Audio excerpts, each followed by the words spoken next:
Welcome to season 11 of our curling podcast, Two Girls in a Game. Our show has our insights and opinions on our favorite sport with a hint of humor and a little gossip on the side.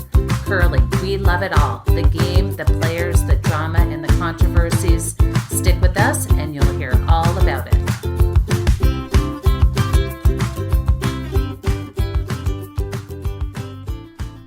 This podcast is for entertainment purposes only. Listener discretion is advised. And remember, play nice, everyone.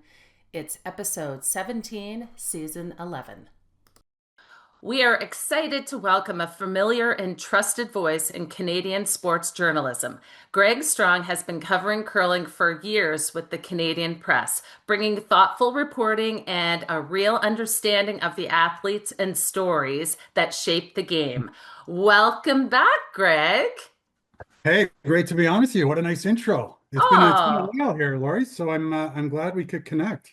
well, it's been a minute since you've been on the podcast. I was going back through the archives, and you were on in season 6 and also in season 5 with our late great friend Ted Wyman. Yes. Fond memories of those pod appearances, and of course, we missed Ted. He was such a great voice, great reporter, great guy, and yeah, we certainly miss him on the bench and just in general. Sadly, we've lost a few great curling reporters over the years. Great people. I was thinking about that the other day when we confirmed that we would chat here, and Colleen Jones is another, Yes. gone far too soon. Yes. So remind us how long you've actually been covering curling. Let's see, it's been 20 years or so, off and on, and my first curling event was actually, of all things, the 2006 gold medal game in Turin, where Brad Gujou won the gold. And I was helping Donna Spencer, our longtime Canadian Press curling writer, that day. We double staffed it because the interest was through the roof. And so, yeah, that was the first one in Pinerolo, Italy. And first Brier, I think, was 2011 in London. And around that time, we basically kind of share the curling beat, Donna and I, because there's just so much to cover. She's busy with the Flames. She's in Calgary. I'm busy with the Blue Jays. And as you know, the curling season is so loaded, and it'd be very tough to have one person staff all those national championships, world championships in Canada, the Olympics. As you said, it's been a long season. It's May the 1st, and we're still chatting about curling, which is crazy. Such a long season, but so many big storylines this year. But before we get to those big headlines, I wanted to ask you a few questions just about the change in traditional media and the way you've seen fans consume sports news and how that's changed, especially with the rise of like social media and digital platforms. I'm just so curious about that.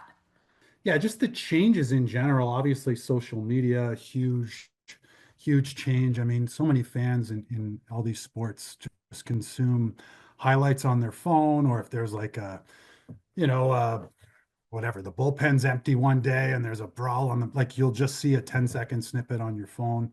That's been a big change, obviously. Changes with newspapers. Uh, they're not as popular, obviously, as they were 5, 10, 15 years ago. And so it's interesting in the sports front because I'd say the sports appetite in Canada and around the world has never been stronger. Like, people want their content, they want their news, they want their stories, just getting it in different ways. And so, yeah, in the media world, we've had to pivot in many ways. A lot of teams will send out their news updates if they've made a trade or there's an injury. They'll put out a post on Twitter. Obviously that's a change from 15 years ago. Right. Um, and yeah, like so many athletes now are on social media. You can, reach out that way. You can slide into people's DMs and get interviews. It's yeah, obviously a changing media world, and one that's continues to evolve. Now, have curling fans also pivoted with this change, or Are they loyal to traditional media? Are you able to track any of that? Suppose the eye test when you go into a curling venue, it does seem very traditional. And, obviously the sport skews a little bit older. And, there aren't as many phones at a Bonspiel as there are at a hockey game or a Raptors game or whatever. It's much different that way. At the same time, when you flip through a newspaper sports section, yeah, you have the big sports. You have just looking at the Toronto market, for example. I mean, you have, the Maple Leafs, the Raptors, the Blue Jays.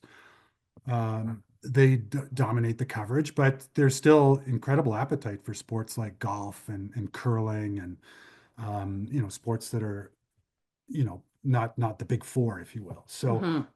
um, that hasn't changed. It's just the sections are somewhat smaller now. I often look online, let's say CBC Sports will often list like their top five um, most well-read stories on any given day, and it's interesting to see which ones are at the top. And often it's things like PWHL or it's curling or it's not always necessarily the Blue Jays Twins game. It can really run the gamut. We're just trying to generate content that people want to read and do it in as many different ways as possible and deliver a good product. So the rise of social media, has it made the sports coverage better, do you think? Or is it just faster and louder?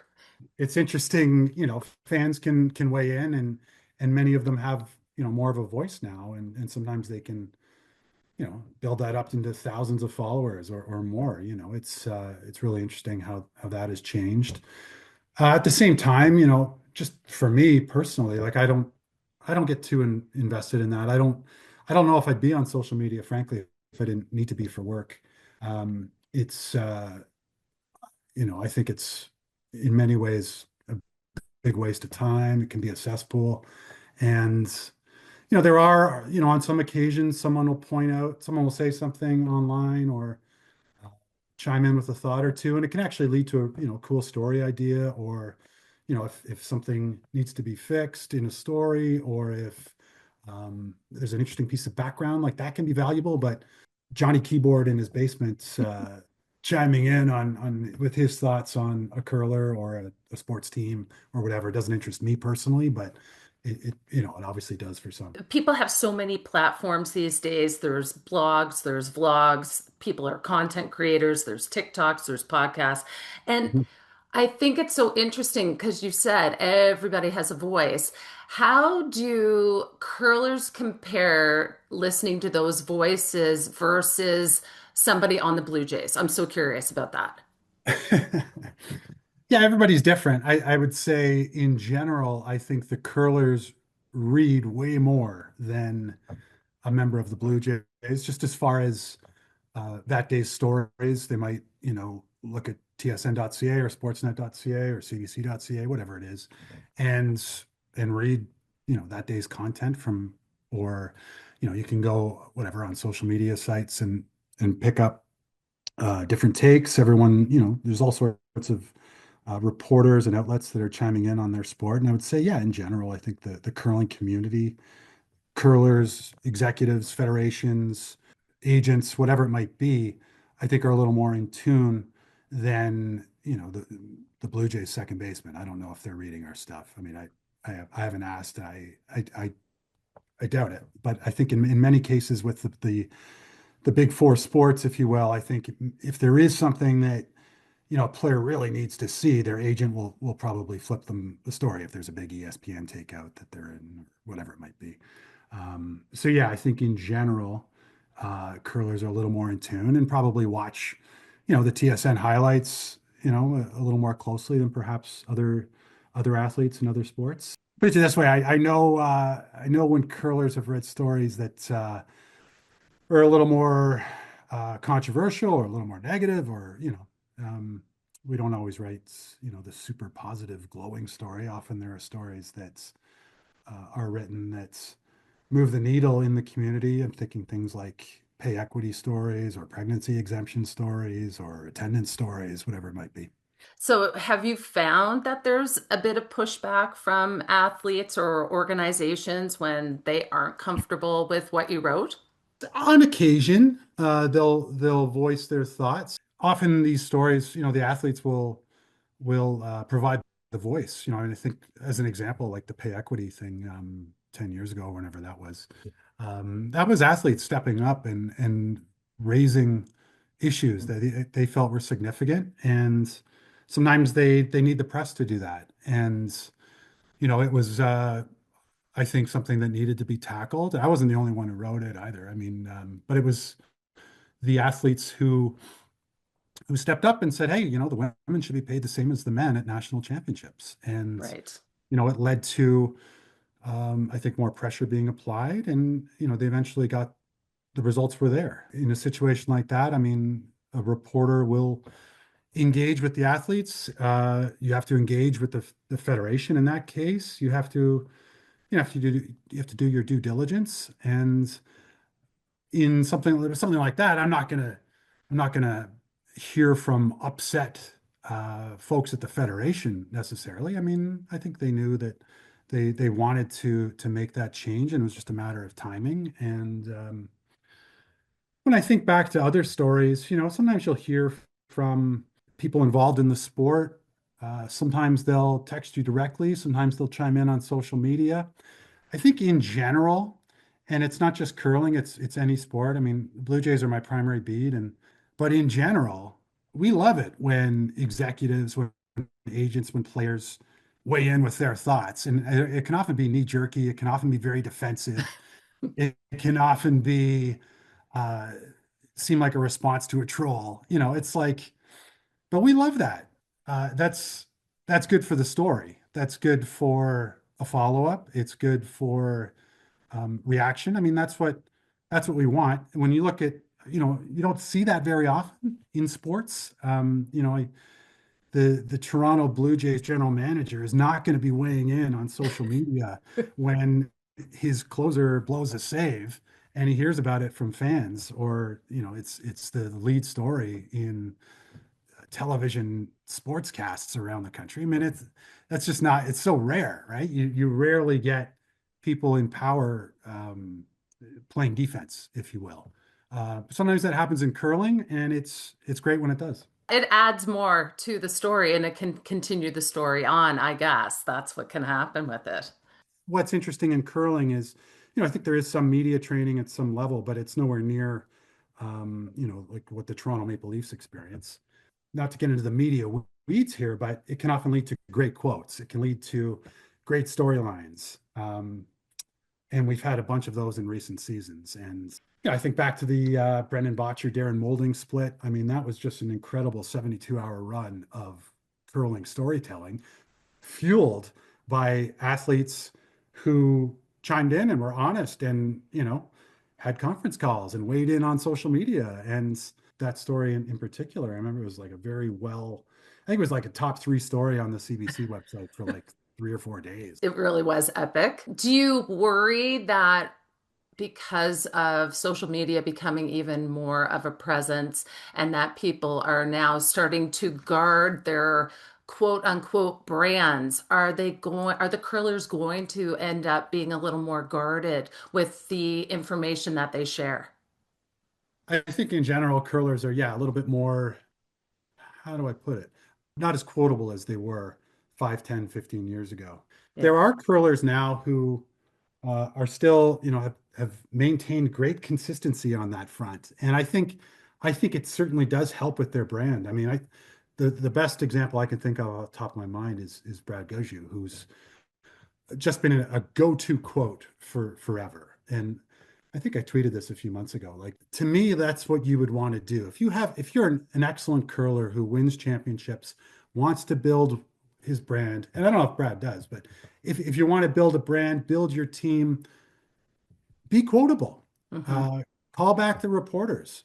It's when I think if I were to look at the last 20 years of curling stories, I'm pretty sure Brad Gushu, Team Gushu, would be near the top as far as play because he's a real needle mover. I think a big part of that is because he's upfront, he's honest, he'll tell it like it is. He's not afraid to ruffle feathers. I think back to like the Pan Continental stuff a few years ago. I talked to him that one night at 11 p.m. He was keen to chat because he was so salty about the locker room setup. That as a reporter is just like great. And not everyone's wired like that. Not everybody wants to be front and center in front of cameras, in front of microphones. And that's fine. But I do think in some cases it's a bit of an opportunity missed when curlers aren't as engaging and aren't as forthcoming with quotes and aren't as keen to call back. I mean, it really runs the gamut. It's like any other sport, but curling reporters will never complain because the access is incredible. You can get almost every curler on the phone. They're keen to talk. It's certainly not like that in other sports. So if you covered something that maybe would be less flattering to a player or a situation, is there any fear that you would not have access to that person in the future? It's not like there are many 60 minute style deep dives on curlers that would really ruffle their feathers. I mean, by and large, we're just, we're telling for the most part like game stories, Yeah. event stories, roster move stories, like there's just in curling, there's very little like that. In general, like I think the curlers, the athletes in all sports, they know like we're just doing our jobs. We're just interested in telling good stories. And sometimes they're about subjects that people may not want out there, may not be keen to read, but it's still a story. What's interesting, I was thinking about our chat, Lori, and like we as members of the curling media, let's say, like we're we're here to tell good curling stories and whether they're positive, negative, tire pumping or critical, whatever it might be. Like certainly at the Canadian Press, we want to provide the content that people want to read. But I think there is a bit of a misconception in curling in general, like we're part of the rising tide that lifts all boats, if you will. Like that's not it at all. We don't care who wins or who loses. We do not care. Right. There's no cheering in the press box. All we cheer for is for good quotes, good stories, and no extra ends, right? That's it. But we if 10 pin bowling or bocce were as popular as curling is in this country, we'd be covering that and we'd be covering it in the same way. We're not here to pump the tires, if you will. We're here to tell good stories. And the great thing about curling is that there are a ton of great stories and a ton of great athletes who are keen to have their stories out there, keen to call you back and keen to share their thoughts. So that's why it's a great sport to cover. Yeah, that's such a good point. I was thinking to how the teams these days are putting their breakup posts on social media. And it is a far cry from the situation with Brendan Botcher and Darren Molding. And it does make me a little bit sad because when everybody just seems to be best friends after a big breakup, there isn't any story to tell. And when you see all the different changes that have happened in the past month or so, you kind of go, okay, everybody just seems so hunky dory, but it's kind of boring from a media standpoint because with you writing articles or with Mary and I weighing in on opinions on what's happened, it's trickier when everything just seems so sunshiny and rainbowy. Yeah, I think curlers and teams are certainly aware of their brand, if you will, regardless of the level. Like if your team moves the needle enough, like they're going to put out a statement or a few lines on social media that's would be professional, for lack of a better term. Yeah. But I do think in curling there is, I think, a little bit more tension than people may realize. I think Oh, the yeah. intensity, yeah, can be there. There can be frustration. It's kept behind closed doors, which, is probably the best move.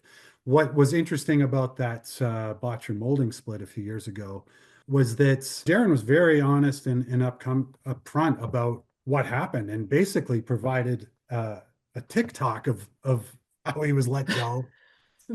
And I think Brendan did a Zoom call the next day, and then there was the reaction to that. It was quite unique because it was so rare to have that kind of in-depth play-by-play, if you will, from the parties involved.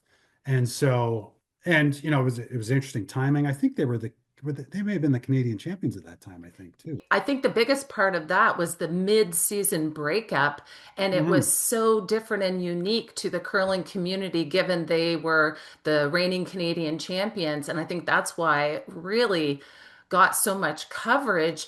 But it almost feels now that they've normalized this type of thing because we've seen teams in the last year or so, they're changing up mid-season and it's no big deal. And nobody is putting out press releases and statements anymore. So it's kind of sad that I feel like that's been a bit more normalized these days. Yeah, that was an interesting case because it was obviously such a high profile team.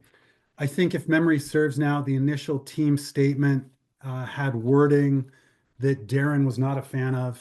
It's interesting for teams because they don't necessarily have like a media relations professional or a team PR. Some teams have. I remember Kevin Martin did back in the day, and Right. would handle all of their team PR, if you will. But most teams don't have that, and so you could really use a professional in some of those situations to get the wording just right. You don't want to say someone is leaving for personal reasons. You got to be careful because it can lead to ruffled feathers and story development. So yeah, that was an interesting one. That's the biggest challenge I think for many of these teams is how do you announce it? And basically it's very template now, as you say. Yeah. Um, a lot of teams aren't keen to really get in the weeds, I but know, when you because do, wouldn't you just rather know the real story? And I think because Mary and I both played at a high level in our day, we know there's always more to the story. We've lived through the story, so we sure, know sure. there's more. But nobody will give it up, and that's sort of sad. But oh my Yeah. goodness. That was something else. And I think when I think back to that remember the rematch at the Brier that year when Darren joined Yes. James Grattan's team?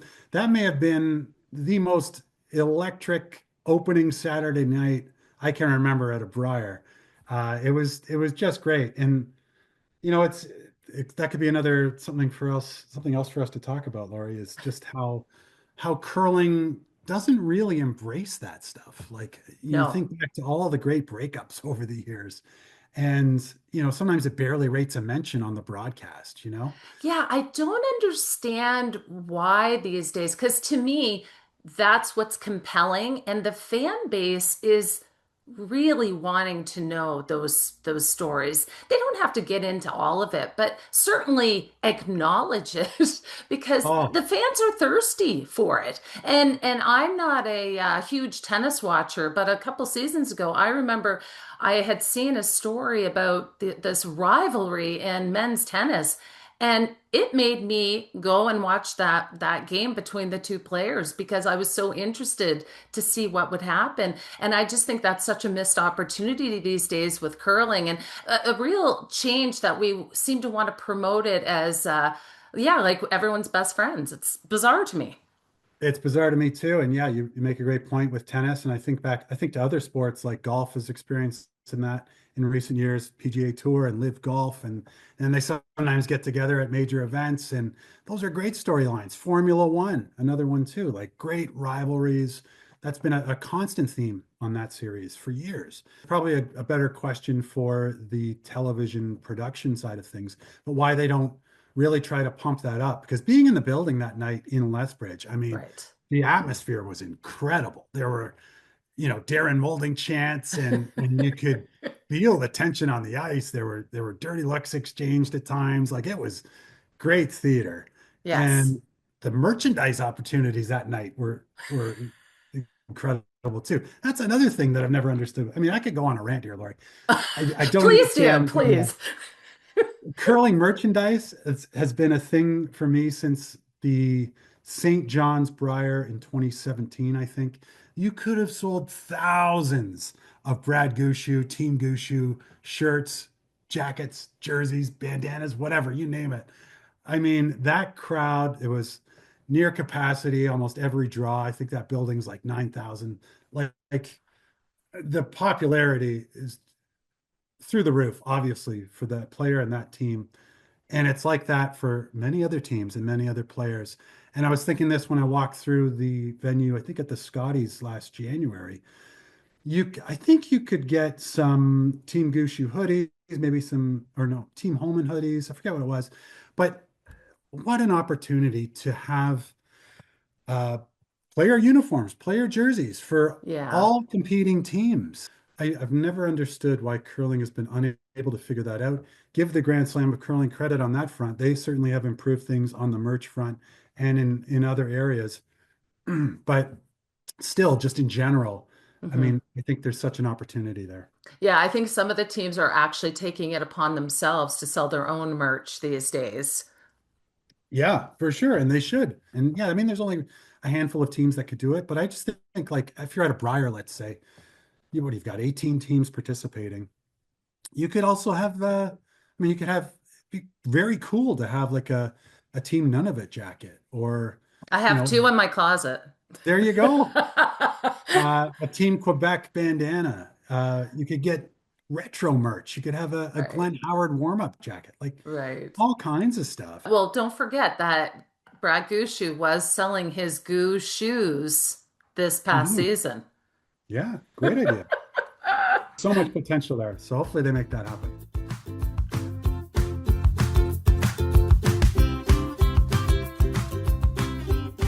Greg, I know your job as a sports journalist is to stay objective, but I would love for you to zoom out a little bit and weigh in on some of the biggest headlines of this season. Sure. Because we couldn't help but notice you had a few spicy takes about curling on your social media platform. Yes. I don't do it very often. I'm not a huge social media guy. Everyone's different, and I'm not the type of reporter who will, do blow by blow from the Blue Jay game or from a Bond spiel. It's just not me. Right. And from time to time, I will chime in, if there's a story I'm particularly proud of, or yeah, on occasion, I think at the baseball playoffs last fall and at the Winter Olympics last February, sometimes if I'm on a shuttle bus or whatever, I'll weigh in with my thoughts just for fun and see where it goes. I don't check my notifications really, and I don't I Smart. don't I don't engage with people who reply or tag me or whatever. To me, that's just it's not why I'm on social media. I don't enjoy it. I just like weighing in with my thoughts as someone who's behind the scenes in many cases, and can provide some insight for fans, whatnot. Yeah, spicy takes. I was on a shuttle bus going to the Cortina curling venue, chimed in with a few thoughts. It's always interesting to me the reaction some of those posts get. I heard from I get some texts from people who were like, "Oh, loved your take," or I got a few others where people said, "Oh, people are really pissed off. It's at your thoughts there on Twitter," and then I heard from curlers actually texted me directly and said, "Oh, I love that you're chiming in and actually, saying something different and just being honest with your thoughts." So, you know, I like to do it once in a while, and sometimes it moves the needle. Most of the time, it doesn't.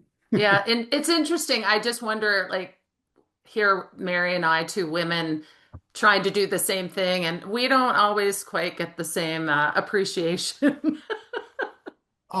It's not always appreciation, believe me. Sometimes there can be fiery retorts will come on my phone or whatever. Sometimes people point out who's pissed off and who isn't, whatever. Yeah. It doesn't bother me. Obviously stand by whatever I post. Like Yes. sometimes, there are things I find interesting. Like I think I posted something about curling's biggest challenges for the upcoming quad, and it was attendance and the calendar.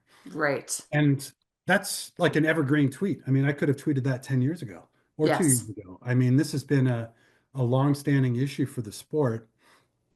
And yeah, I heard that was, I think, probably the one that really upset some people. people. I think the other one was one on curlers reaching out to celebrities, hoping they'll like the sport, which to Oh, me, it's always, I don't know, just me personally, I find that kind of, I don't know what the right word I is. It get just, secondhand embarrassment from it. yeah, it's just, it seems like if you've got a product that people are really, should check out, then let the product speak for itself. Yes. I think it's something, yeah, it just kind of reeks of a little bit of desperation, kind of lame, like, hey, Flavor Flav, or hey, Snoop Dogg, or hey, Dana White, or whoever, please like our sport, please check us out. It's like, come on, guys. Like, Yeah. Yeah. I was just thinking this subject might come up. And I remember covering the Toronto Maple Leafs maybe 10 years ago, something like that. And they had all these players who wanted, who were expected to be traded at the trade deadline. Like I think it was Brian McCabe and Matt Sundin and a few others. And the Leaf Nation fan base was really getting upset because they hadn't made any trades and the deadline was fast approaching and they didn't want, dead salary weight and whatever. So I had to go to the practice arena that day and write a story about it. And at the time, I think it was Sportsnet, they would have reader comments at the bottom of the story. And at the time, I was actually reading the reader comments, which I haven't done in years.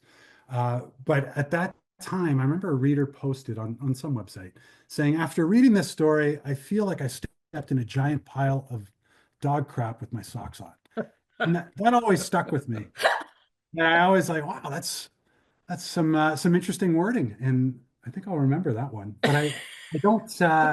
After reading that, I'm like, like who cares? Like, Yeah. we write the stories. You can like them, you can hate them, whatever. It doesn't really matter. Like we're just trying to do our job and do it well. Yes. Okay. Well, you brought up about the scheduling. So I think let's start there because it was such an interesting situation this year with Team Homan being the two-time Canadian defending champions and two-time world defending champions. And with the schedule, I guess not conducive to playing both the Canadian Scotties and then going to the Olympics, even though one ended on February the 1st, and then the Olympics didn't start until the 12th. I guess they had to head over early for a training camp. I am so curious if this topic came up in Cortina any time, or was this just something that they thought about in hindsight? Yeah, I don't recall that being mentioned in the scrums at all. It's certainly not a new subject. I mean, I remember it was a talking point when Jennifer Jones represented Canada 4 years ago in Beijing. Perhaps not to the same level, but I mean, this is not the first time this subject has come up. And yeah, we wrote about it yesterday. Donna Spencer and I had our final in the rings kind of curling notebook, and she had an item on that. And Emma spoke to the Broom Brothers in March, their pod about it. Great for Emma for chiming in. Donna spoke with Nolan Thiessen, the Curling Canada CEO, and it's something they're looking at for the next quad. And I think at the end of every quad, they look at what worked for the previous 4 years, what didn't, and how are they going to improve. And I think that's a legitimate area of concern and one that I would imagine would be addressed for the 2030 French Alps Olympics.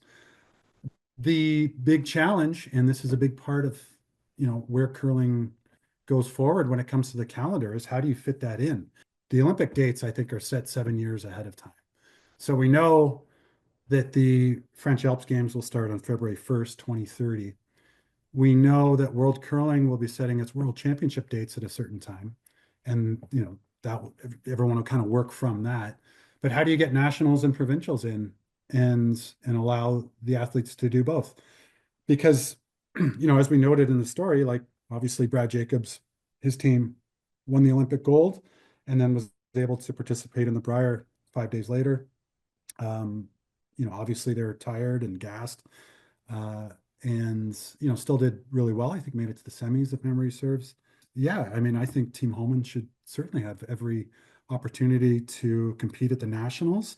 Interesting case, of course, they were unable to defend their title, where they were the Mhm. reigning champions.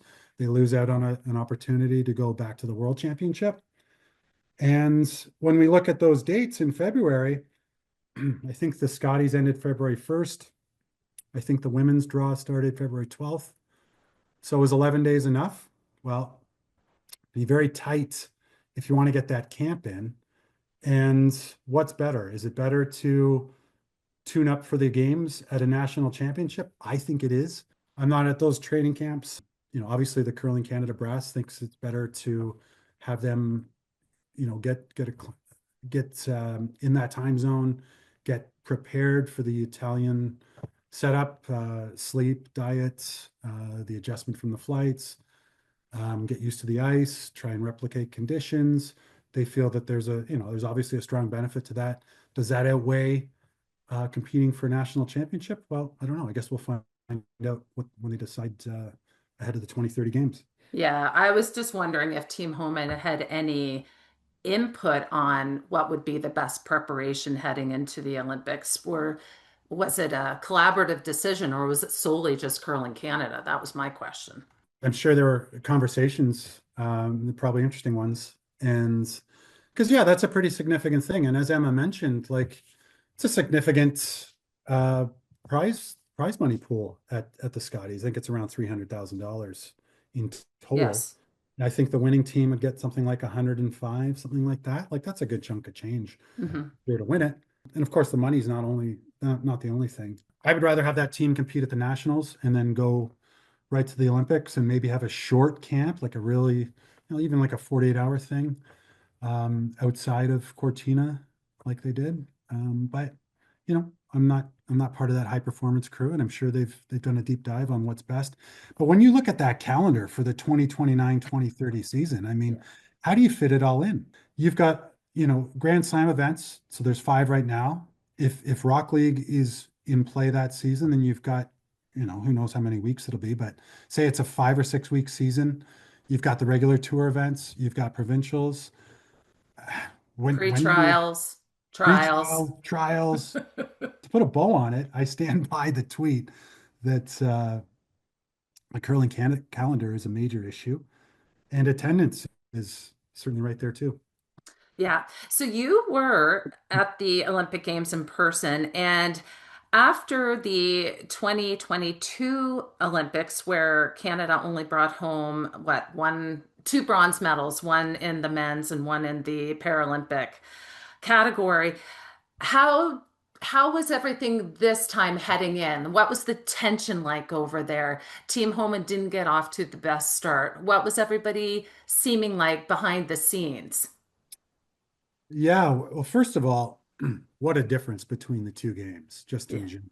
I mean, I staffed curling at the Beijing Games in the Ice Cube venue, and I mean, China was still in lockdown mode at that time in a serious way, and there were like 10 people in the building, a few volunteers, and then some media members, and then everyone on the ice. So what a difference Cortina, man. Like the venue was incredible, great atmosphere, nice old barn, great size too. Like it was just the perfect setting in North Italy. And to me, when I think back like to that 2.5 week run in that venue, I think back to Ben, like, yeah, just voicing his pure excitement at how it was great to be in an event that felt like the Olympics, felt like 2010 in a different way, of course, because he's not on home ice. But to have that atmosphere was incredible. Leading into the event, I think there's always a fair bit of pressure on um, the Curling Canada brass, if you will, for their athletes to perform. And I think they had three really strong teams. And then, kind of Paralympics also a very strong team that did quite well, obviously. But the mixed doubles, the men's and the women's at the Winter Olympics, it was, I think, a really good result. I think mixed doubles that can always go either way. There's so much depth, so much unpredictability. Uh, for Team Homan to get that bronze and to get that first Olympic medal, I think was obviously a great accomplishment. And then Team Jacobs winning the gold. I think they're very happy all in with two of the three teams winning medals in Cortina. As for the stories and the vibe, I've been fortunate enough to cover several Olympic games, summer and winter, And I remember the 2024 Summer Olympics. I was on the women's soccer beat, and I remember my first night there, the drone scandal with Canada Soccer was a thing. And I got a text from a colleague at another outlet saying, "Congratulations, you've hit the Olympic sports media lottery." And because that was the story that just kept on giving for like 10 days, like incredible story, great quotes, great stuff happening. And Cortina, I felt like I hit that lottery again, just from a sports media perspective, because there was just so much going on. And it was a really memorable games in that way.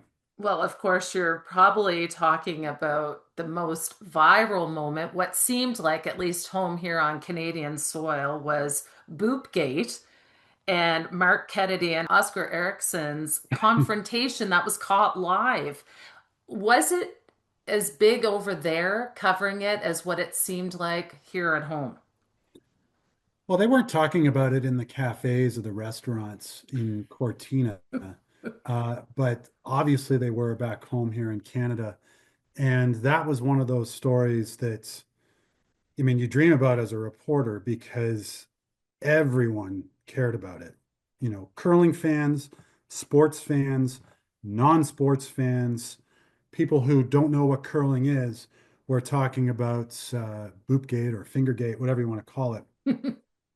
It's a story that had that had it all. You couldn't ask for better quotes. I mean, from everyone involved. You couldn't ask for better access. I mean, the curlers were chiming in left and right after their games, before their games. The media pickup for that story was, I can't recall a sports story that had that much interest. And I mean, we're talking BBC, The Guardian, CNN, TMZ, New York Post, like everyone was on that story. All kinds of social media interaction. And I mean, parts of that story, you know, it kind of got a little bit silly at times, Yeah.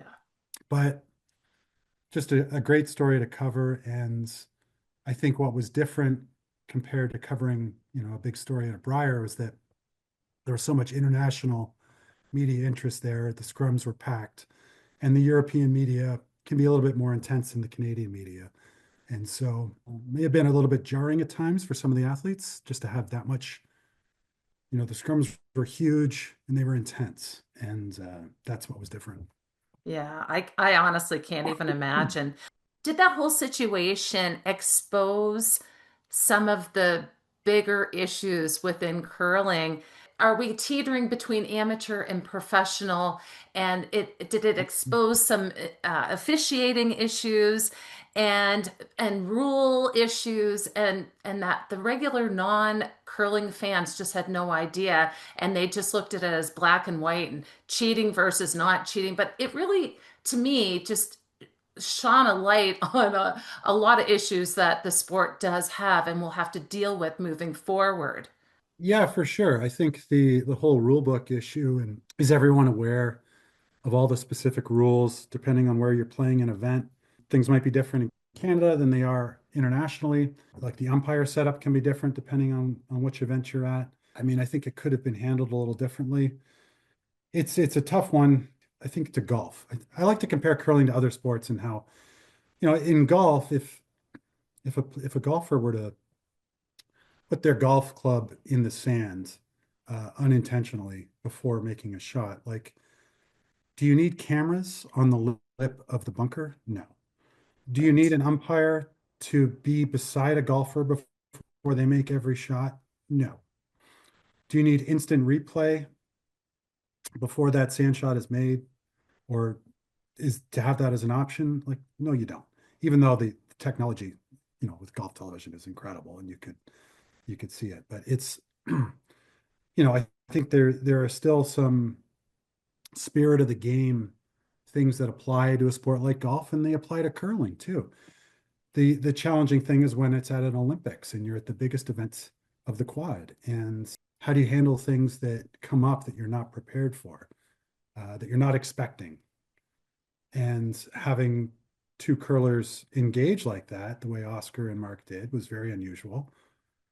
Picked up on a live mic, which is Curling is still the rarity when it comes to that microphone in-game usage. And not every outlet picked it up or aired it off. Some, can throw a commercial at that time. The Eurofeed we were watching and had it live, and it was incredible stuff. And full marks from me from all involved on how they handled that. Like it was, you know, the, all the Canadian team members, the coaching staff, everyone weighed in, and they were great. And yeah, when I think back to that story, I just think of all the stories and all the quotes from beginning to end. It was just a dream to cover. And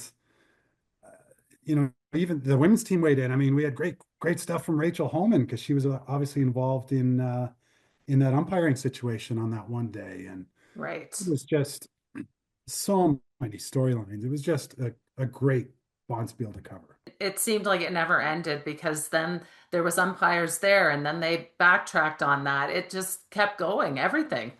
It did, and so it's great from a media perspective because there's always fresh developments. And then World Curling weighed in, and I had a good chat with Bo Welling and what changes are going to be made. Like for 48 hours there, it was just a really interesting time. We didn't predict that as when we were heading to Cortina, that No. something like that would happen.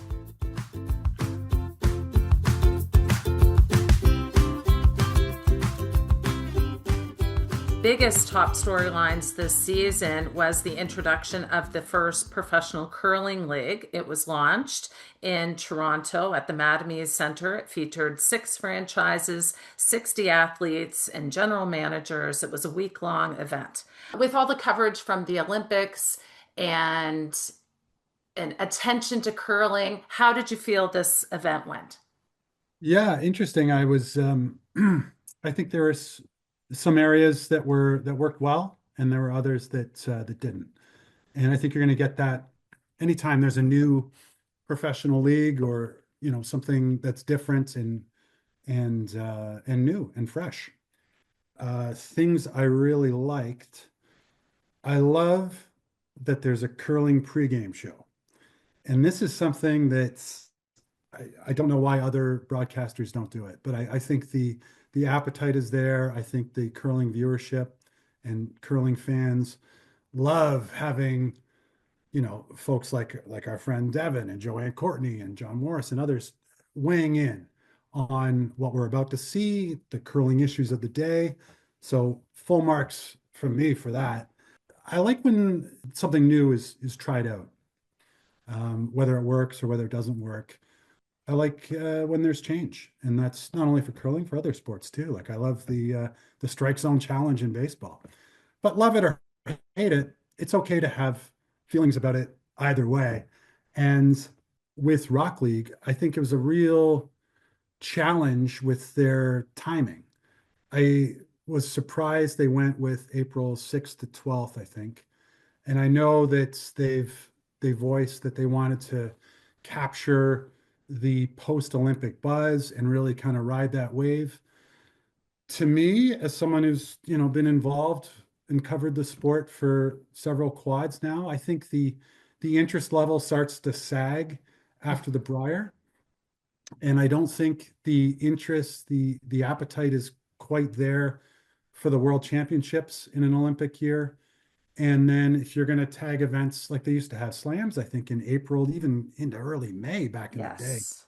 like it's too much. I think that high in a compact season where you already have pre-trials and trials and slams grouped in together, and then the Olympics, like I I think it's just way too much curling, and I think people are keen to move on by the time March, early April rolls along and start focusing on other sports, baseball and hockey playoffs and golf. But that's just me. Those are just my thoughts. I think it's too much, but they went with it. I mean, it's obviously challenging. The timelines are tight. They wanted to get in a partial season, and they did that. I have a few takeaways. It's like I like that the players bought in, really seemed to buy in to the event. If they didn't, I don't think it would have worked at all. So that was a good thing. I think for that particular league, there seems to be like an overpromise, underdeliver type vibe. And what I mean by that is when we look back to when that league's formation was announced, the plan was for it to be a 6 week season and for it to be held in North America and then I think in Europe or certainly somewhere overseas. To walk back your plan and cut it by 80% is just not a good look. To go from 6 weeks to 7 days.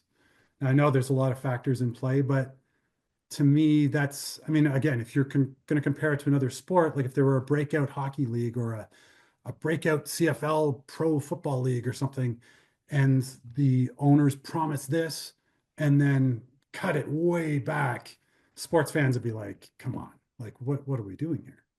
The other issue, obviously, was attendance.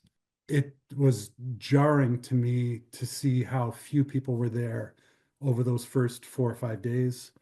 Things did pick up a bit on the weekend, but in sport, in pro sport, optics are a big part of it. Right. And Yeah. I think in hindsight, do you hold that event at the Mattamy Center, which is about a 2,200 seat venue? I think it'd be better to go in somewhere, maybe 750, tighter, and just really focus on the production. The empty stands look is not good. Mhm. Wasn't good on the Monday, and someone flipped me a photo, I think from the Friday night draw. Very few people there. About 500 for your final, as reported. In a in a 2,200 seat venue, that's about one quarter full. So not great on that front, but that's a burning curling issue. Uh, we had we've had attendance, I think, back to the Canada Cups back in the day, poorly attended. Um, what can you do to fix it? I mean, that's kind of the burning curling issue. The other thing that was interesting to me, Lori, was the production on Rock League.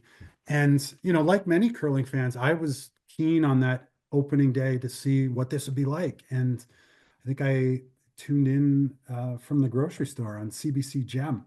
And I was, frankly, I found it jarring, the production, like and many others did too. But there was such buildup to this professional league and full marks to the curling group for landing major broadcasters like CBC, ESPN, BBC, DAZN. Uh, that's great. And that made it even more jarring to see the production level being how it was like, it's just such an opportunity missed. And I know everyone's trying their best on the production side of it. But you know, I'm not in the weeds on their production for those first few days. But to me, it was, it appeared to be an inexperienced crew who it seemed, I think, to the viewer, like they were just unsure of what was happening. I don't know how much curling they've done in the past. To have that product air on those feeds was probably jarring for those executives. I'm sure there were calls made to the curling group bosses like, "What's happening here?" There may have been some sleepless nights. I don't know, but it was great to see things stabilize over the last few days. And I think you had the regular production crew that would handle major Canadian television curling events come in, and you could see the difference. But yeah, to have like 20, 30-minute dropouts, to have, a stationary shot of a minor league baseball game in a rain delay, like this is, for all that buildup, it's the old cliche, right? You never get a second chance to make a first impression. Mm. And it was just a real opportunity missed. Unfortunate, but good to see them recover and have a pretty slick production, just a normalized production for those last few days. And they got some good storylines at the end too with the curling. Having it in April there wasn't a ton of time to promote it. I think the media strategy was a bit, I think, a learning experience for those involved. There wasn't, I know the CBC was there a few times. I think Sportsnet went in and did a couple features, but I think they missed an opportunity to get more media reach. I know I didn't hear from them about accreditation or about coverage. So, normally at a big event like an Olympics or a Brier or a Scotties, there'd be a media accreditation call out. That didn't happen, at least with me. Doesn't matter. I mean, whatever. It's that's up to them how they want to handle that. But, you can many new startups will have like, breakfast television in or, locals. And I wasn't on site there. I was covering the baseball and then I went on vacation. So I don't know what it was actually like. But a good question for them. You mentioned about the buy-in by all the curlers, and I totally agree. And my feeling is that the commitment in curling has never been greater. It is almost becoming a year-round sport, and it's a full-time job for these people, and just the wear and tear on their body alone, it stands to reason that the curlers would want to earn some money. My question is there a market for this, and is it realistic? Like now we're seeing curlers that are opting to leave their traditional teams and just focus on the professional league. So what I'm wondering is are we seeing this division between the amateur and the professional? Is that going to become a thing moving forward? Yeah, it'll be interesting to see how curlers approach the next 4 years. I think we'll probably learn more after the Rock League season two. I think, yeah, we have heard from some international curlers. I think Muscadovitz, I think, is focusing on that. It's interesting because really depends on where you're from and the federation setup that's in play. Like, can you get what's the funding situation like? What's the training like? Are you going to win money at slams with your team as constructed? Or is it better to focus on the professional league and make money that way? So it'll be interesting. I think we'll probably learn more after season two of Rock League um, on that front. And it'll be interesting just on the Canadian curling scene. A lot of changes. It's interesting because other countries are well funded. The training is different. There can be centralization.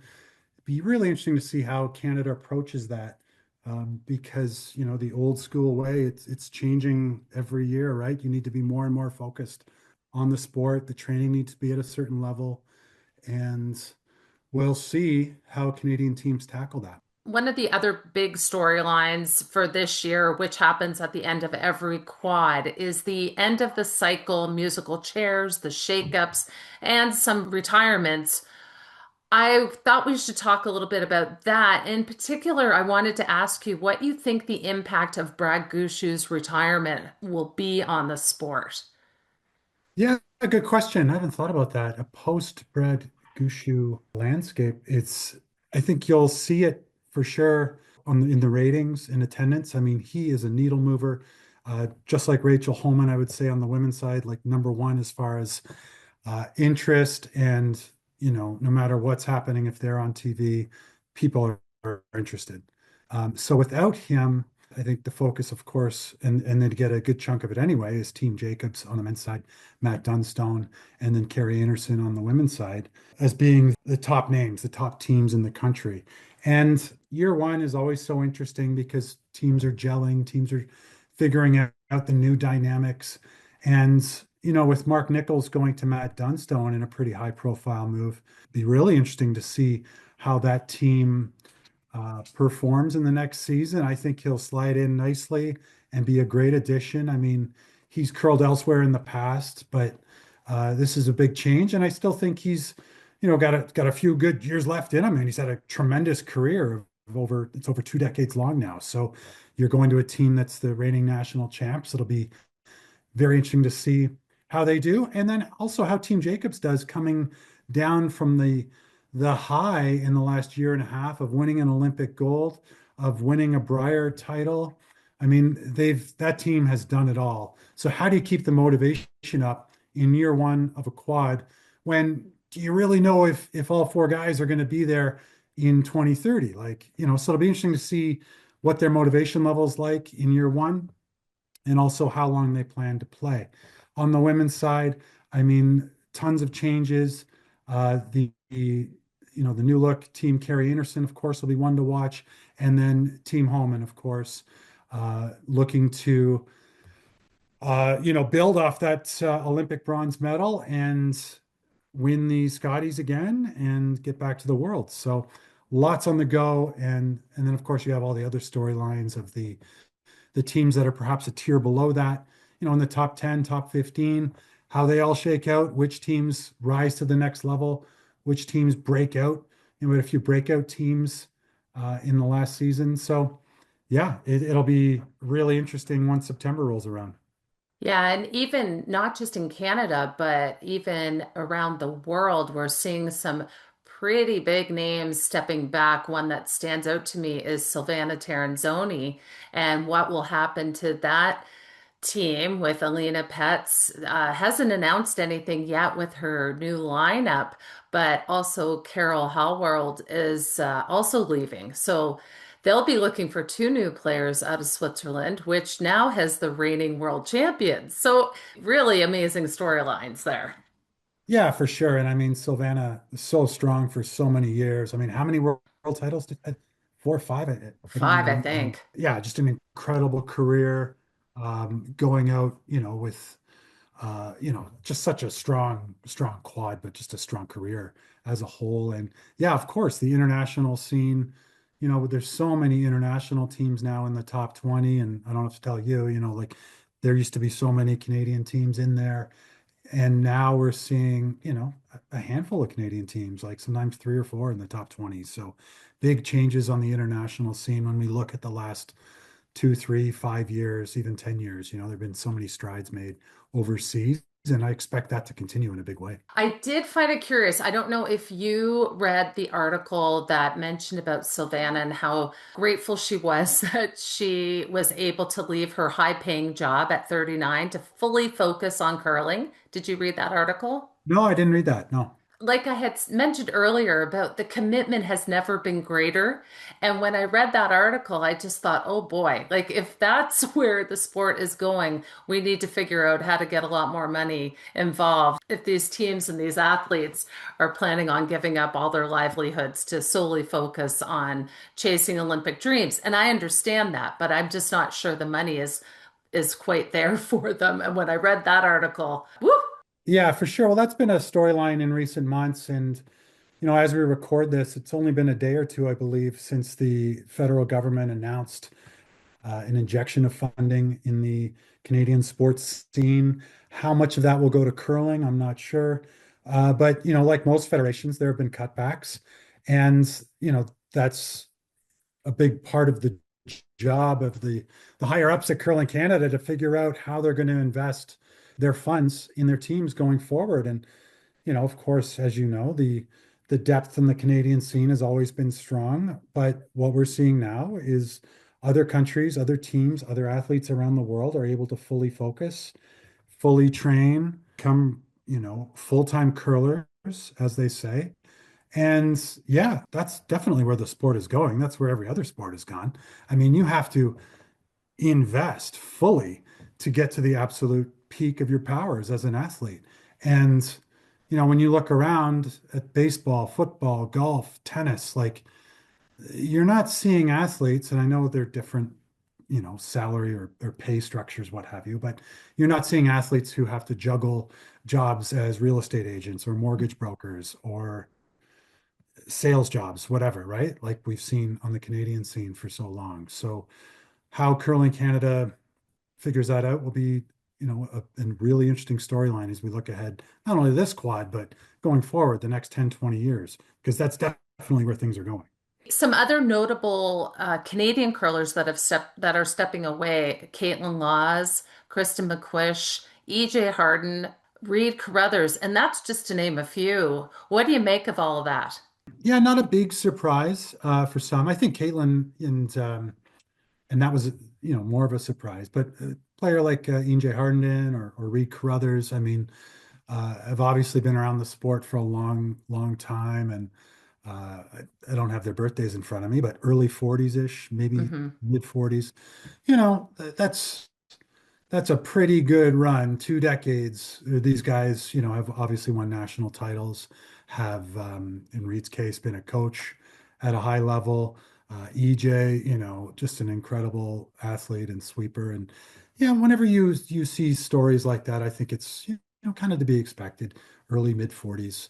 That's, you really got to be special athlete to excel and to perform at a high level into your late 40s and into your 50s. So we do see it though on occasion. So not a huge surprise on some of those fronts. One really significant person that is leaving the sport, and I think this is going to have a resounding effect on TSN, is Vic Rauter announced that he would be retiring from broadcasting after over 40 years calling the curling games. And I just can't imagine what the sport is going to look like going forward.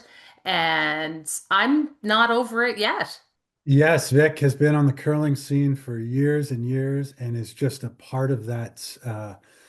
Whenever the nationals, the worlds roll around, I mean, it's almost soothing to put on a TSN broadcast and listen to Vic chime in. It has a certain flow that suits the sport. And I think, it'll be a big change, and I don't know what they're planning for the fall just yet. I haven't seen any formal announcements, but I imagine, it'll be kind of like the morning draws that we're used to with the Brier and Scotties, where Brian Mudrick and the crew will obviously have to adjust not having Vic there, but I think it'll be like the morning feel in the afternoon and evening and into the weekend. And that being said, who knows? They could bring someone else in. I'm not sure what they're planning. But yeah, definite change. And I wrote a little something on his retirement and it's talking to people in the TSN and curling communities, like just an incredible amount of research and one-on-one interaction before and after games with the athletes. Like he knew, he really got into the weeds with these curlers and, that came across on the broadcast. And, it's not easy, like live broadcasting. You've got to, there are no do-overs when you're live, right? And Vic for so many years was just so smooth and so strong in the big moments. And I think of course, the more memorable ones over his career, immediately the Brad Gushue call in 2017 when he won the Brier on that final throw comes to mind. Yeah, just a great career. And yeah, he'll be missed. Oh, for sure. And we are very grateful as a curling community that he stuck with curling for over 40 years. And I just think he did everything to grow and help people become so invested and interested in all the curlers. We're just going to miss him so much. So I am curious, Greg, to know what you think is happening in the curling media world. And have you noticed any significant changes since you've been covering the sport? Yeah, interesting question. And yeah, huge changes. And there have been general changes in the media world, of course. It's always changing, and sports media is no different, and curling media is no different.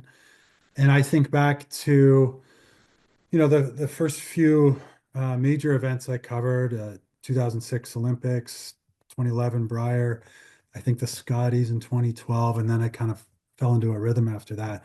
But when I think back to those events back in the day, I mean, and you'll remember this from your playing days, like there used to be a full media riser at the end of the rink at major events. So 4 or 5 rows taking up a complete section of seats, and it would be packed with reporters. Right. And I remember the Brier in London, the scrums were huge. I remember trying to talk to Kevin Martin on the final weekend, the Saturday, I think, when the Page games were on. And you almost needed a scrum buster, like one of those extended mics to to talk to him because the scrum was so deep. It was like 15, 20 people in the scrum. And now it is the complete opposite. And I was at the Scotties in January and the media riser is long gone. And now Yes. you have the media bench is at the very back of the seating section, and we're almost by the concession stands. And there's like a, kind of a two desk, I don't know, maybe 20 or 30 feet long. So there's desks for maybe work areas for 7 or 8 people, maybe. And there was one day at the Scotties, I was literally the only working reporter there. And that would be unfathomable 10, 15 years ago, like just would not happen. And Yes, the weather was a bit of a challenge that week. I remember we had some significant blizzards, Oh, but yes. but I mean, reporters used to travel and used to take in the curling live, and they would stay at the hotel around the corner. Well, obviously that wasn't happening either. It's not just curling, it's other sports too. It's hockey, it's baseball, it's basketball. I'm proud that the Canadian press still travels to big events and to big playoff games and big events, big championships like the Brier, the Scotties, NHL playoffs, whatever it might be. But not every outlet does that. And so, you really feel it now when you're staffing a major event here in 26, but just in the last few years, you've really noticed it. More reporters are covering events remotely. So you'll have Hmm. a reporter based in Calgary, say, who's covering the Brier. And, that's a tough spot because obviously when you're on site, you can get whoever you want after the game. You can put in your requests and talk to any curler, any coach. You can do, the color stories. There might be something happening at the rink or a fan who's been to 52 Briers or whatever it is, right? Yeah. You can do that when you're on site, and the coverage is much deeper and richer, and you can write more, you can generate more material, and it's very tough. And I've covered remotely too. We all had to do it during the pandemic for a stretch there. And it's tough. You're on a Zoom call, or maybe you got a phone number for a skip who may or may not want to talk to you after a big loss, or may not be their top priority. They might want to stretch out and get dinner and talk to you 90 minutes later. So it's very difficult to do, but that's been one of the big changes. Yes. The other the other thing I've noticed is, you mentioned my spicy tweets. I'm not trying to be spicy when I tweet things at all. And I think they come across like that sometimes because there are so few curling reporters now. In the last couple of years, and we missed Ted Wyman, who covered curling for so many years, and yeah, he passed away a couple of years ago. Um, we miss the coverage of Devin Haru, who's now, certainly still with the CBC in a broadcasting role, and excellent coverage during the Olympics and Paralympics, and handles their major events, swimming and other things. Now he's I believe the title is the head of content, I think, for the curling group. And so yes, he's still generating content and overseeing their content, of course, but is not writing, as far as I know, for CBC Sports the way he used to, covering the major curling stories of the day.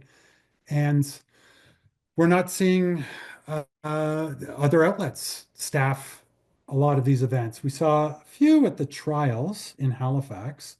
Some outlets staff that one. The curling media buzz isn't what it used to be. And as a result, if I tweet something, I think it'll get more traction and sometimes gets more responses, just because there's no one, Mm. there are very few people who are fully engaged in the sport. Like we've got myself, Donna Spencer. There are a few other curling reporters who cover it sometimes, occasionally, kind of depending on other beats and other coverage. And I think it's too bad because the appetite, I'd argue, has never been stronger for curling coverage. We still get it from the Curling News, and it was great to see them out at a few events. I think they're at the trials, at the Olympics for part of it. I'd love to see more reporters covering curling, and I think the sport would be better for it. We also find when we're there live, we do get better storylines. We have more of our own experiences that we can add to the podcast. And I really think it's better than watching it remotely. That said, it's always tricky. There's so many events now that it is hard to go to all of them. So we do have to pick and choose. But I am wondering if this opens up more of a space. Will we see more content creators or TikTokers take the realm of following these curling storylines in the future? Yeah, and I think that's healthy. And people get their content all kinds of different ways now, and they can generate content on the other end. And yeah, for sure, those Mhm. outlets, that's great. And if people enjoy taking, I mean, I just thinking off the top of my head, like if there's a really cool 15 second moment in a curling game and it gets the TikTok treatment or whatever, like those things can spread like wildfire. Same way like a crazy slam dunk in an NBA playoff game can. So I think that's healthy for the sport. And yeah, I mean, it's a tough spot. I mean, it costs a ton of money to travel to some of these locations, some of these Yeah. events.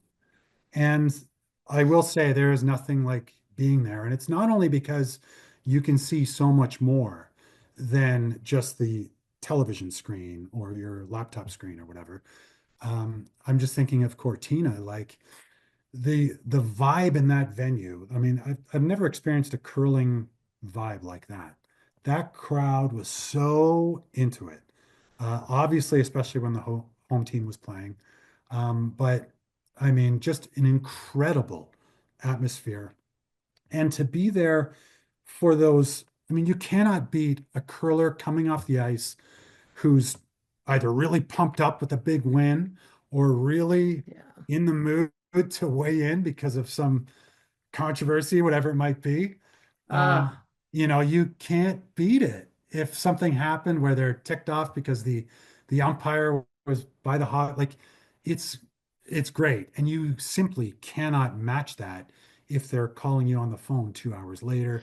You can get other people who you may not think, obviously you need the subjects to skip or the vice skip or whatever, but to get the coach or the high performance director, that's when you do it, is when you're on site. So it's really just, I mean, you've got to be there, I think, to really do those big stories justice. oh, absolutely. I honestly, when we started this podcast, that was my ultimate goal was to be at that Olympic Games. So didn't quite happen, but that's okay. I enjoyed watching all the coverage on TV, absolutely.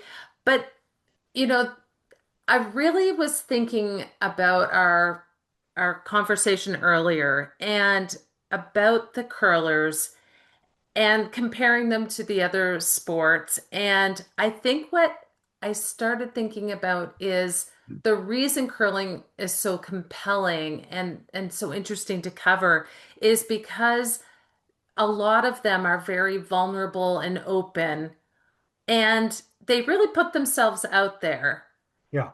as all athletes do, and anybody, honestly, that has a platform, us included.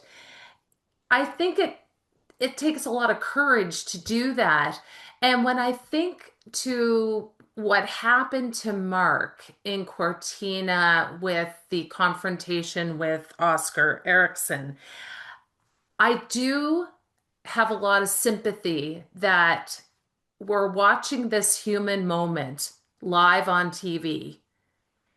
But the world of social media explodes with a lot of vitriol and really nasty stuff. And I'm just wondering how how do they manage that when they're in the biggest moment of their lives? I don't know if, because really, Mark's never come forward to do a follow-up interview since that happened. I've seen interviews from Brad Jacobs, I've seen interviews from Ben Hebert. I believe Nicholas Dean did an interview, perhaps even Oscar did one. Nothing from Mark. Have you tried to reach out to him at all?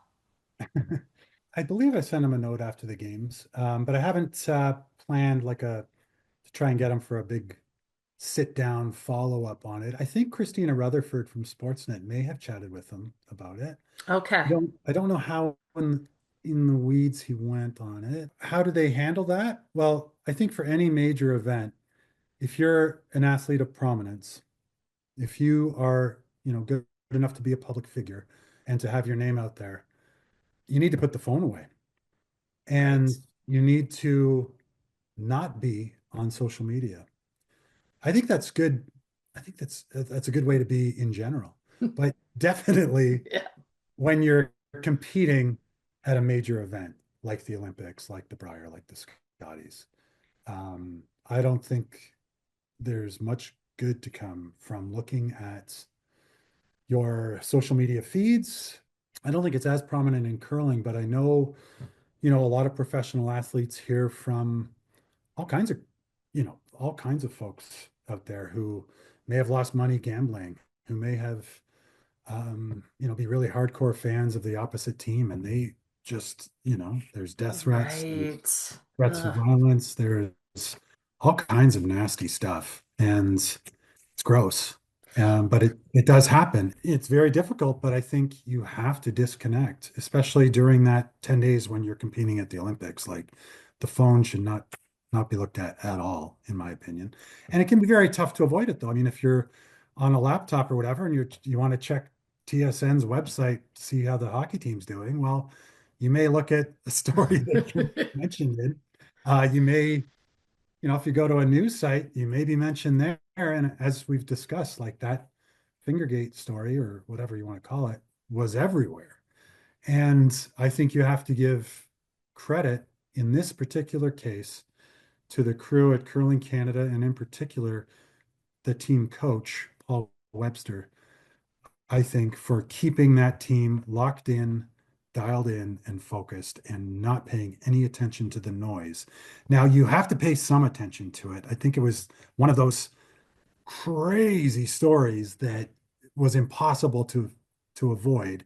But they took that challenge, and that was a stiff challenge when you think Yes. about it. They took it and met it head on. And that team had a certain confidence level that I think is can be rare in any sport. But that team was ready for whatever challenge was thrown its way, and they took it on, and they thrived in Italy. They delivered, and they're Olympic champions now. So what an accomplishment considering all that went on. Well, I think that's seriously the most impressive part about the whole situation is Sweden, on the other hand, finished last in the round robin. And fascinating that it went completely the opposite way for them, and Team Canada just took it and ran with it. I did think a lot about the aftermath of on Mark and his family, and I think it's the downside of having people care about the sport. Yes, people care, and curling at the Olympics is a huge needle mover. They really get into it. And, anytime you get a curling controversy, or something that really gets the curling community going, like it can just take off like wildfire. Things could get intense. And yeah, that's one of those things. And sometimes you get that in sport. And curling's weird. We've had the pro versus amateur debate, and should those curlers be treated the same way, the Toronto Raptors are, or the Vancouver Canucks, or whatever it is. And that's, a debate, but whether they like it or not, it's going to be front and center on websites and newspapers. It's curling's a talker. Given that it's on everyone's screens for 3 weeks during the Olympics, it's literally on every single day. People do get very invested in it. Yes, they do for sure. And, whether it's a controversy moment, a success moment, a failure moment, we get that in sports. It's what makes sports the great reality show. It can be really challenging for some athletes, and the glory moments are incredible too. But I think they know what they're getting into, that possibility exists. Yeah, and I think the biggest difference these days is because so many people and content creators are covering these things, a lot of people are weighing in on it, and it just keeps going and going. And it's a lot different than it was 10, 15 years ago. Because if you did something back then, it was gone and forgotten. And I think those days are over because now everything's front and center. You really can't get away. The internet sleuths will find every little crumb that they're interested in. It's a wild time. Yeah, I mean, it's a now media culture, right? And, back in the day, you'd have to wait until 11:30 to see the sports highlight packages. If you watch, I remember watching Global Sportsline as a kid. You'd have to wait up till 11:30 to actually see the highlights. And if you wanted to do a deep dive in the stories and the columns that were created, you're buying the next day's newspaper. Now, you could have a hot take out 30 seconds later, post it on social media, a little story online within 5 minutes. And yeah, the media world has changed a ton. Yeah, it has. When you talked earlier about the pre and post show with the professional league, I really kind of chuckled a bit because that was the whole premise of why Mary and I started this podcast, is because we enjoyed debriefing all the major events so much that that's why we just decided to hit record, because it was such a passion of ours, and as well as talking about the upcoming events. So really that was the entire premise of our podcast. Yeah, interesting. I didn't know that. Yeah, it's really been you've got tremendous appetite, I think, especially when the major events roll around. There's all sorts of potential, I think, for curling, and it was just great to see the Rock League use that pregame panel to really help build it up, help, give the curling fans and the viewers what they want. Like they love having that setup time and discussing the big storylines of the day. And I remember, I think back to Dev's show on, he had that curling show with Colleen for a few years there. And we did a few media hot stoves. And it was great, I thought. Like, really interesting to have Colleen as such a, curling veteran who's done it all in the sport. And then Devin, who's, a longtime curling reporter. And then we would chime in on occasion. And it's just great back and forth. And sometimes you'd have curlers on. And I think there's still, I think, a ton of potential for the sport to really go to that next level with that kind of coverage. Great to see Rock League invest in that. And I really hope that continues going forward. And it'll be interesting to see with the Vic router change. Does TSN change things up at all next season? Do they veer from what's become, I think, somewhat formulaic as far as their coverage? They'll do like a little 2-minute intro and then get right into the action. But I think and I think Sportsnet, the Grand Slam coverage, I think there's a lot of potential there too. Like I'd love to see regular sideline reporting. Um, so many times I feel as a viewer, like there's so many questions that I'm dying to know. It'd be great to have someone at ice level talking to the coaches after a big throw or whatever it is, right? Like Mm.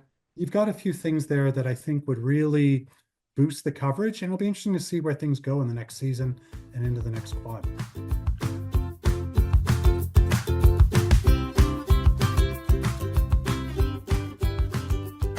I have another question about scheduling. We touched on it earlier, but I Yeah. thought about it a little bit more. Yeah.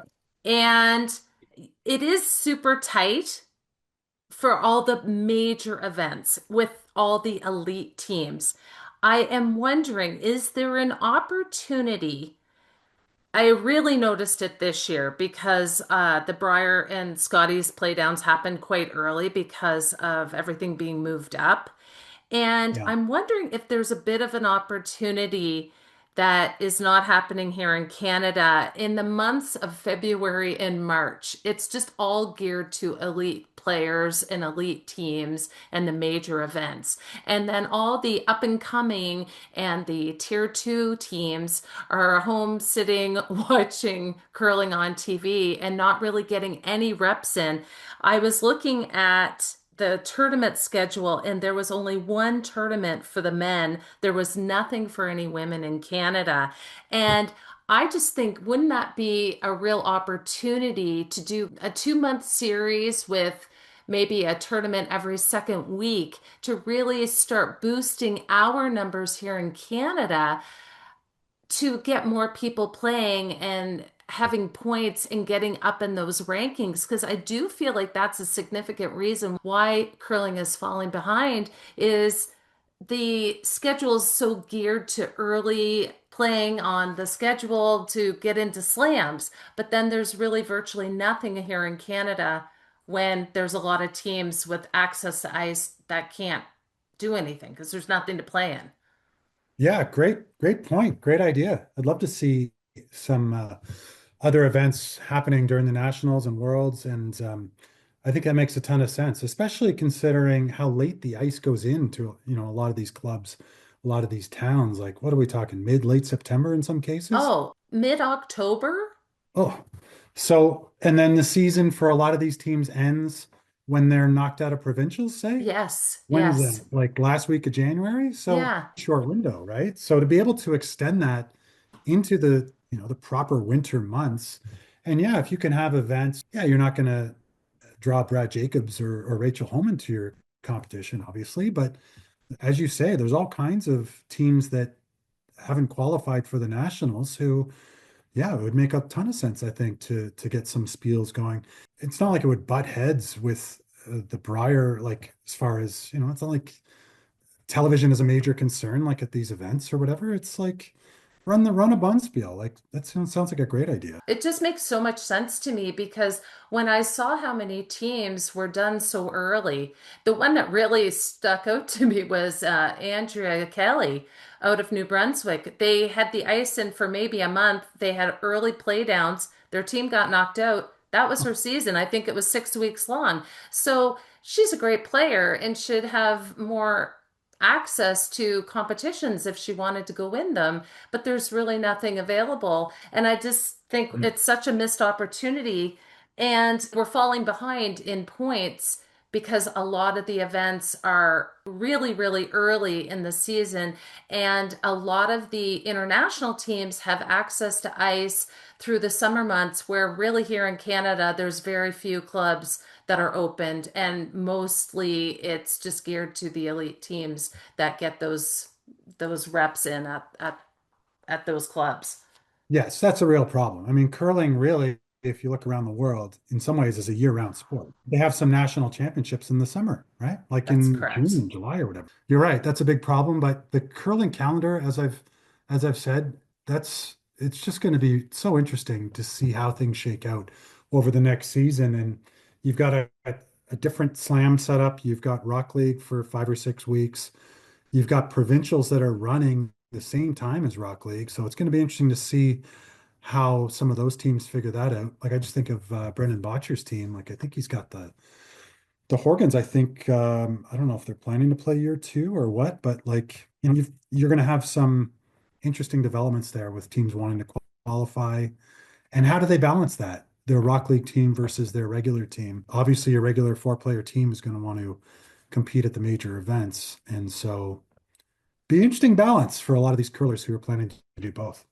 Okay, last question.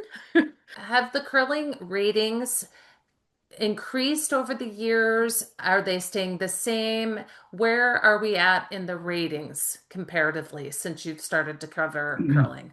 Yeah, curling ratings in general have always been pretty good, pretty solid. It's not like Hockey Night in Canada numbers or whatever, but they do the major competitions usually do pretty well. It's one of those subjects, one of those areas that can be easy to, kind of cherry pick the real positive part of it and not look at the big picture. It's funny, I think back to, I don't know, 10, 15 years ago, and a communications PR staffer who's no longer in the business put out a news release that kind of cherry picked something, and they tried to really tweak something into a positive. And I think they put something like 5.3 billion minutes were watched by viewers over the last, like, it's just ridiculous how some people will try and find that positive in something that may not be that positive. So you kind of have to look at ratings. For whatever reason, curling has a bit of an issue with telling it like it is. Yeah. Sometimes, for whatever reason, that's an issue. And it just got me thinking too about that tweet I had on about attendance and about ratings and about what was the other thing? The calendar. I heard from some people in the community, and they're like, "Well, Rock League's going to be jammed on the weekend, and you'll have to check it out then." And yeah, what sport out there draws well midweek, early in the day?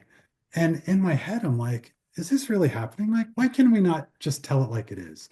At the time, I was at a baseball game early in the week, early in the day. It was a matinee game, and there were 40,000 people in the dome. So, yes, you can draw well at different periods in the week. So, anyway, I mention all this just because I think it's important to just be straight with Yeah. curling fans, with curling viewers. It's okay. It's good. And Yeah. ratings, I've got the numbers in front of me, Lori. I can chime in and let you know how things were over the last few months and the major events. And I'll try and be quick. Okay, let's So hear it. here we go. So the Olympic men's final, Canada, Great Britain. The AMA, 2 million in Canada. with a reach of 5.36 million unique Canadian viewers. So that is a big number. Wow. And closely following that, the Canada-US women's bronze medal game in Cortina, Ooh. an AMA of 1.1 million, again, really impressive, a reach of 3.6 million. The Canada-China wheelchair curling final at the Paralympics averaged 346,000, pretty good number, a reach of 1 million. So great for the paras. You've got the Brier final, AMA 828,000, a reach of 2.05 million. Big number there. Scotty's final, just a little bit below that 717,000 for that great final. Of course, the Team Anderson shot, and a reach of 1.8 million. Oh, wow. So that was pretty solid too. And then the Grand Slam of Curling had its season-ending Players Championship final, an average audience of 190,000 for that. Combined reach, that's the men's and women's, so that's the average, 190,000, a combined reach of 1.27 million. And then the Rock League final, an average of 70,000 for its final and a reach of 479,000, kind of around the number from the All-Star game last year. So yeah, I mean, not too bad for the first kick at it. So yeah, to answer your question, I think curling's in a great spot in Canada, and I think there's a lot to look forward to. As always, there's great curling stories on the go. And yeah, can't wait for the next quad. Yeah, the drama never ends, does it, Greg? That's right. Love the drama. Us too. Okay, well, thank you so much for joining me today. And I really appreciate all your takes and your experience in covering the sport. And it's just been great. Thank you. Thank you, Laurie. Great to be on with you. So follow us at Two Girls in a Game on all the socials. Don't forget to subscribe on Apple Podcasts, Spotify, or anywhere you listen to your favorite podcasts. If you're so inclined, leave us a review. This helps other curling fans find our show.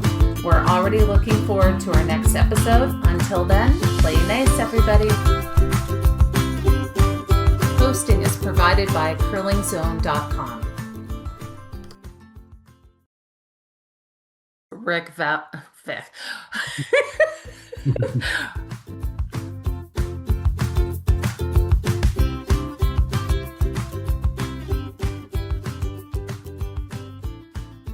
Oh, don't you worry. I will do my best. You've got it mastered now, eh? How many seasons? 10 or 11? This is number 11. Great. Good for Oh you. my God. There is a lot of opportunity, but like the curlers, it is a lot of work and not a lot of pay. So I would caution anybody who has a real passion that it's a bit of a labor of love. Labor of love. Yeah, for sure. I know. I can only imagine. Yeah, after 11 years. Oh gosh.